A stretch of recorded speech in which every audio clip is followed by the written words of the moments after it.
It's raining! My shoes! Anyway, okay lang. Kasi feeling ko hindi naman siya nadudumihan. Hindi ko alam kung bakit. At hindi naman din pinapasok ng tubig ang paa ko. Ay, ang perfect ng shoes na to. Look nyo guys yung shoes ko. Nabasa na ng ulan pero tignan nyo naman. Tatboy ba? Pagpag mo lang. Okay na. Yay! So yan lang. Bye everyone.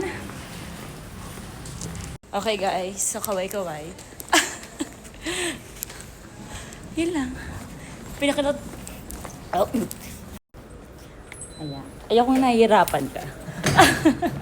Thank you. Yung ID ko kasi guys. Ha? Walang baha. Konti. Literal na maulan na umaga talaga guys. Bye.